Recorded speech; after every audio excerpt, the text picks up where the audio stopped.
여러분 안녕하세요. 네, 이번 방송에서는 얼마 전에 판문점에서 열린 역사적인 남북미 회동을 순삭 정리해드리려고 합니다. 그래서 저희가 연합뉴스의 북한 요정이죠.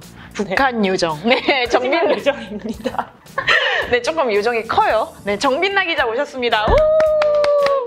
네, 저는 2018년 5월부터 한반도부에서 근무를 하고 있는 정빈나라고 하고요. 현재 통일부 출입을 하고 있고 2018년 8월에 이산가족 상봉 취재를 위해서 북한의 금강산을 다녀왔었고요. 올해 2월에는 전 세계를 정말 깜짝 놀라게 했던 베트남 하노이 북미 정상회담을 가서 김정은 위원장 마크맨을 하러 왔습니다. 정말 선배도 이해찬 대표 마크맨 하시지만 김 위원장 마크맨은 처음 듣네요. 네, 부럽네요. 저도 북한부에 있었는데 저는 북한을 한 번도 못 가봤어요. 그리고 하노이도 못 가봤고. 네. 그래서 금강산이랑 하노이 갔으면 이제 북한 당국자들이나 뭐 북한에서 오신 분들이랑 좀 직접 접촉하고 대화를 나눌 기회가 좀 있지 않았나요? 네, 그러니까 제가 김정은 위원장 마크맨이라고 했는데 사실 마크맨이라고 하기에는 요만하게 주로 보면서 따라다니는 거고요. 아, 밀착막 하신 거 아니에요? 옆에서? 어느 정도 가장 가까웠을 때는 그 호텔 로비에서 갔을 때가 제일 가까웠는데 몇 미터 정도? 한 2m? 오, 엄청 가까이서 오셨네요. 그때 이제 추방당할 뻔했어요. 접근하지 말라고 북측에서? 네, 김 위원장이 나올 때는 그 파티션 같은 걸 다 쳐놓고요. 사진을 절대 찍지 못하게 하는데 제가 용감하게 카메라를 들었다가 추방을 당할 뻔했어요. 한국 못 올 뻔. 네. 큰일 날 뻔했네요.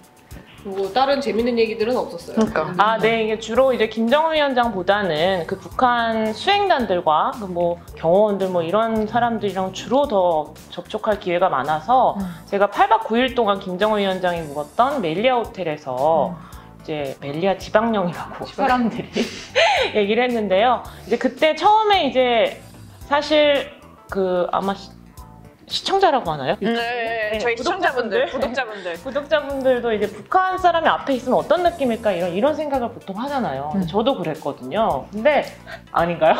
그냥 사람이죠. 아니, 또 궁금하잖아요. TV로만 보다가. 네, 매일 이제 아침에 저희가 노동신문이나 이런 북한 매체에서 봤던 그 고위 당국자 그 간부들이 뭔가 이렇게 튀어나와서 제 앞에 있으니까 너무 이제 신기하더라고요. 연예인 보는 느낌?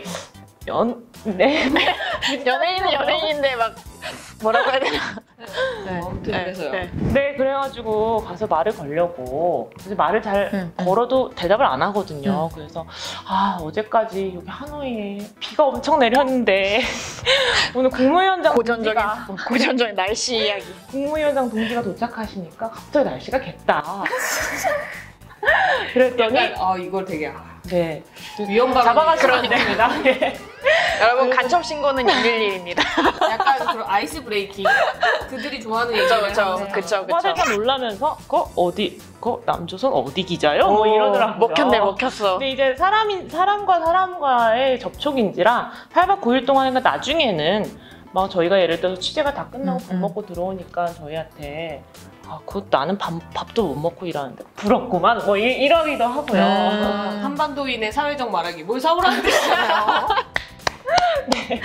그것까지는 파악을 제가 속뜻을 간파하셨어야죠. 뭐 커피라도 이렇게 사다 드렸어야 되는 거 아니야? 네, 뭐 그리고 아시겠지만 그때 결렬이 되고 나서 회담이 결렬되고 나서 북한이 굉장히 이례적으로 심야에 그 멜리아 호텔에서 갑자기 이제 기자회견을 했는데 그때 들어간 이제 국내 매체가 딱 4군데였거든요. 저희 포함해가지고.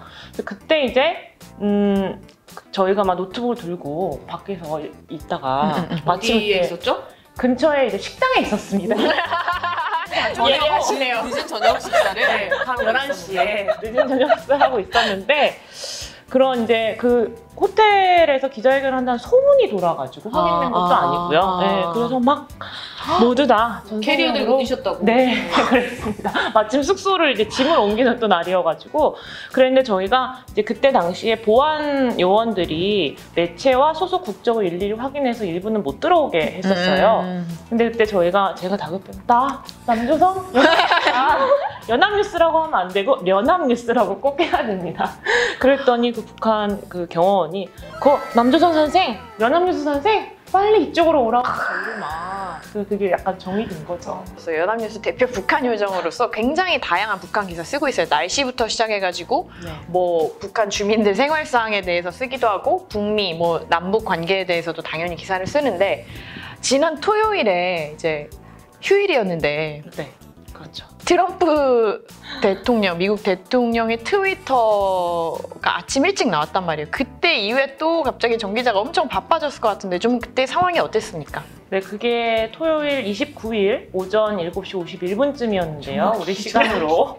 51분 맞죠? 사무쳤나봐요. 마음이 사무쳤나봐요. 아, 맞죠? 51분 맞죠? 네, 맞습니다. 팩트 정확합니다. 네.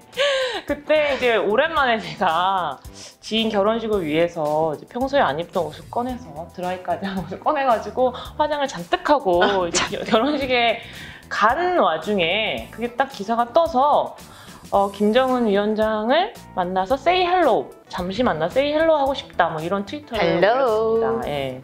그러니까 이제 뭐 한국 온 김에 네네. 뭐 한미 정상회담 하고 거기에서 가서도 이렇게 만났으면 좋겠다 뭐 이런 얘기. 그렇죠, 네. 그렇죠. 그게 일본에서 이제 한국으로 향하기 네, 전에 맞습니다. 아침에 올린 거죠. 예, 예. 근데 아니. 이게 사실 이번에 김정은 위원장 한국 올 때 뭐 김정은 위원장이요? 김정은 위원장 위헌 발언 삐삐. 트럼프 대통령이 한미 정상회담 하러 한국 올 때 김정은 위원장을 뭐 만날 수도 있다 이런 예측들이 되게 많았는데 또 수면 아래로 잠시 가라앉았었잖아요. 왜냐면 뭐 이렇게 막 부인도 하고 막 네네네. 그랬었는데 이 트위터 때문에 또 다시 이게 트럼프 대통령 특유의 그냥 이렇게 한번 해보는 말인지 뭐 진짠지 맞아요, 맞아요. 기자들 분위기는 좀 어땠어요?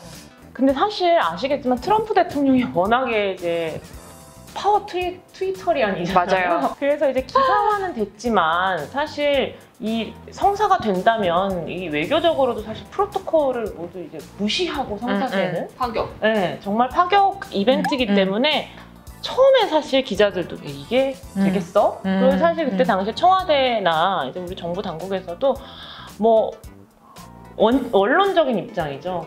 정말 원론적인 대응을 했기 때문에 사실 그때까지는 정말 상상도 못할 일이었던 것 같습니다. 네. 근데 그 뒤에 좀 분위기가 좀 이렇게 바뀌기 시작한 게 한 5시간 뒤인가요? 트위터 올라오고 나서 네. 그 최선희 네네. 제1부상이 이제 네. 뭐라고 얘기를 했잖아요. 거기에 대해서 그때 뭐라고 했었죠? 담화를 발표했죠. 그 외모성 담화라는 게 사실 이런 겁니다. 우리로 치면 정말 유감입니다. 정부가 이런 거 발표할 때 그 수준의 굉장히 센 수위에 속하는 이제 글이어서 평소에 잘 내지도 않는 건데 그 트위터 하나에 그렇게 거의 리트윗처럼 담화를 활용을 해가지고 기자들이 깜짝 놀랐지만 아 이게 뭔가 될 수도 있겠구나. 그때부터 분위기가 급반전이 되면서 뭔가 이제 정부에서도 이제 그런 기류가 느껴지긴 했었죠. 그러면 한 분위기가 한 10% 만날 수도 있다. 어쩌면 여기서 약간 트럼프 대통령이 트위터 올리면서 한 30%쯤을 올라갔다가 최선희 일부상이 이제 답변을 하면서 그 담화로 답변을 네. 하면서 한 60%, 70% 이렇게 올라간 네, 그때 이제 거예요. 기자들이 내기도 하고 막 그래. 그 만날 거니까. 돈을 걸었어요? 또 부적절한데? 삐삐. 네, 아니 근데 재미로. 저는 사실 제가 저도 옛날 북한부에 있었는데 제가 취재한 북한은 그러니까 되게 자존심이 강하고 그래서 사실 그 생각을 했어요. 그러니까 과연 김정은 위원장이 트럼프 대통령을 저번에 하노이에서도 그렇게 결렬이 됐는데 만나러 DMZ까지 내려올까 판문점까지 내려올 것인가 막 이런 생각을 좀 했거든요. 그게 2016년도인가 17년도 아무튼 굉장히 남북관계가 경색된 그런 때였어서 근데 아무튼 저도 되게 긴가민가했는데 일요일에 저는 토요일에 쉬었고 일요일에 아침에 출근을 하려고 막 준비를 하고 있는데 전화가 와서 지연아 청와대로 가라 그런 거예요. 뭐지? 진짜 뭐가 있는 건가? 해서 뭐가 있는 건가 이렇게 물어보니까 뭐가 있나요? 막 이랬더니 아직 확실하진 않은데 곧 있을 것 같다. 그래서 일요일 오전부터는 굉장히 급박하게 돌아갔던 것 같아요. 네. 오전까지도 사실 확실하게 확인은 안 됐네요. 근데 이제 사실 뭐 전날 저녁에 어느 정도 이렇게 조율이 됐던 것 같은데 그쵸, 기자들한테는 비건 그때 없었고. 비건 특별대표가 전날 저녁에 없었잖아요. 청와대 행사에 모습이 네, 안 그 나타났다고. 만찬에 이제 나타나지 않았기 때문에 뭔가 근데 나중에 이제 취재를 해보니 비건 특별대표가 그때 이제 북쪽과 접촉이 있었다고 하는 게 사실 일단 확인이 돼가지고요. 근데 이제 그때부터 뭔가 이제 급박하게 돌아가서 급하게 준비를 했구나. 사실 두 분이 만났을 때 군사 분계선에서 만났잖아요. 네. 그때도 갑자기 뭔가 이야기를 하더니 오 진짜 넘어갔잖아요. 네. 트럼프 대통령 그때 뭐라고 했대요?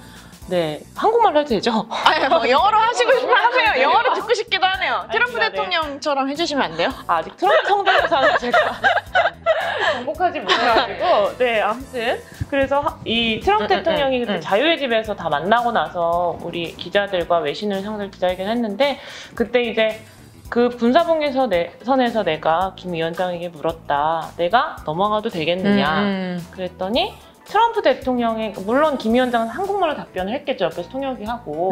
근데 김 위원장이 어떻게 얘기했냐고 표현했냐면 I'd be so honored 이랬다고. 네, 나름 영어 짧은 영어를 네, I'd be so honored. 그러니까 영광이다. 내가 영광이다 이렇게 답을 했다는 거거든요. 그래서 사실 그것도 이제 그 둘의 성격을 뭐 사실 이게 66년 만에 그 북미 정상이 판문점에서 만난 것 자체도 굉장히 의미 있는 일이지만 현직 미국 대통령이 김정은 위원장도 직접 그런 표현을 했거든요. 사상 처음으로 우리 영토를 받는 현직 대통령이다.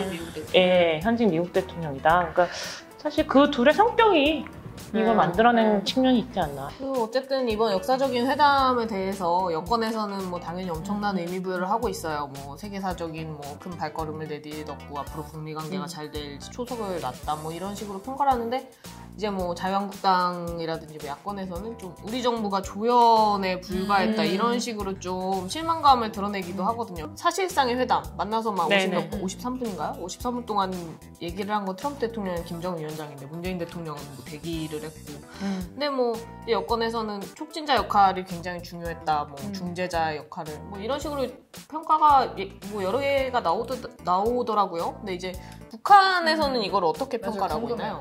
네, 사실 이게 정식 정상회담이 아니라고 제가 여러 차례 말씀드렸는데 그래서 우리 정부도 이거를 판문점 회동이라고 지금 표현을 사실 하고 있거든요.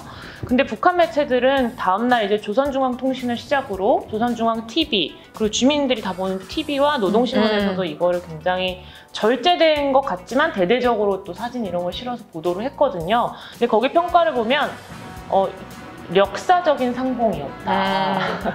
역사적인 상봉이었다는 표현을 쓰면서 특히 이 회동을 회담이라고 지금 표현을 했어요. 아니 근데 저도 이제 좀 찾아봤는데 뭐 이거는 뭐 아주 뭐 중요한 내용은 아니지만 그 표현들이 제가 봤는데 막 뭐 조미순의 상봉 소식에 대한 관심과 기대가 온 성대모사 하시는 건가요, 리코님? 아 어떡하지 나 못하겠어. 온 행성을 뜨겁게 달구며 진짜 격정과 흥분으로 열광되었습니다. 막 이렇게 막 방송하더라고요. 그러니까 저는 이게 행성을 달궜다. 어떻게 이렇게 같은 기자인데 참신하고 스케일이 큰 표현을 쓸까 재미가 있더라고요. 근데 이제 정 기자가 굉장히 그 뉴스 매체를 북한 매체를 모니터링하면서 기사를 많이 쓰는데 약간 이런 표현이라든지 아니면 어떤 사안을 전달할 때 한국 매체들과 비교해가지고 언론과 비교해서 굉장히 좀 다르게 접근을 할 텐데 좀 어떤지 좀 궁금하거든요. 평소에. 일단 특징은 욕설이 아주 거침없다는 거. 아니 근데 그러니까 쌍시옷이 들어가지 않는데 누가 봐도 욕인 그런 느낌 있잖아요. 그러니까 우리가 생각하는 그런 일반 무슨 18욕 그런 게 아니고 제가 삐 처리해드릴 테니까 좀 얘기 좀 해주실래요? 옛날부터 얘기했는데 진짜로 만약에 이제 통일이 돼서 쇼미더머니 같은 랩 경연을 하잖아요? 그러면은 진짜 우리 남한 래퍼 정말 긴장해요. 근데 거기는 와 실수 없이 인분 삼패기 인분 한 삼패기 무쇠 주먹 인분 삼패기를 무쇠 주먹을 아가리에 쳐넣겠다 뭐부터 시작해가지고 네 물론 이렇게 부정적인 표현이 직설적이고 그리고 또 이제 긍정적으로도 표현을 보면 정말 뭐 예를 들어서 우리가 난관에 봉착했다, 한국 난관을 뚫고 지난다 이런 이제 기사는 굉장히 사실 남쪽에서는 드라이하게 쓰는 편인데 북측은 뭐 예를 들어 큰 파도가 일어도 헤엄쳐 나가요 구멍으로, 뭐 방도는 있다, 뭐 이런 것들이 있잖아요. 굉장히 문학적으로까지 느껴지는 표현들이 많아가지고 그 안에서 행간의 의미를 찾아내는 게 사실 북한 매체를 담당하는 기자들의 역할이에요. 눈도 되게 나빠져요. 막 생각을 봐야 되니까 앞으로가 조금 해서 네, 오늘 정말 저희 북한 요정 덕분에 이 한반도 평화 프로세스에 대해서 많은 가르침을 얻은 것 같습니다. 마지막으로 출연해주셔서 너무 감사드리고요. 하고 싶은 말씀 있으면 북한 그 당국자분들에게 하셔도 돼요. 보고 계실지도 모르잖아요. 네, 제가 사실 북한 요정이라고 해서 굉장히 민망하긴 하지만 이쪽을 이렇게 취재한 지 얼마 안 됐지만 그래도 담당한 기자로서 구독자분들에게 꼭 드리고 싶은 말씀이 있었어요. 이게 사실 정치적인 문제를 떠나서 북한에 대해서 좋게 평가하고 또 안 좋게 평가하는 건 있을 수 있지만 이게 제가 생각할 땐 평가하려면 제대로 알아야 되잖아요. 근데 사실 우리나라에서 지난 한 10년간 북한에 대한 보도는 사실 왜곡되거나 혹은 너무 지나치게 악의 축으로 규정한 듯한 그런 보도가 전직 북한부 기자. 내가 있을 때 그랬다는 거죠? 잘 알겠습니다. 그래서 이제 마치 제가 북한이 뭐 잘됐다, 뭐 옳다는 떠나서 일단 비판하려면 잘 알아야 되는데 맞아요. 사실 아직까지 우리 사회에서 그게 좀 부족한 것 같아서 개인적으로 앞으로 이제 기사를 보실 때 좀 다양한 이제 저희 기사를 또 많이 쓰거든요. 꼭 북미 정상회담이 아니어도 그래서 그런 걸 결론을 제 페이지를 구독해 주시면 페이지가 있어요. 깨알 홍보 페이지 있잖아요. 결국 지금 홍보하고 있는 거예요. 네, 정빈나 네, 기자, 봐주세요, 네, 정빈. 연합뉴스 정빈나 치면 나오거든요. 그 구독과 응원 눌러주시고. 구독을 좀 해주시면 아. 감사하겠습니다. 네, 앞으로 북한 소식이 궁금하신 분들은 예, 정빈나 기자의 기사를 꼼꼼히 보시고 또 저희가 문제가 있으면 AS 해드릴게요. 다시 출연하시는 걸로 하죠 뭐. 알겠습니다. 아무튼 오늘 나와주셔서 정말 감사하고요. 저희는 또 다음 방송에서 뵙겠습니다. 안녕히 계세요.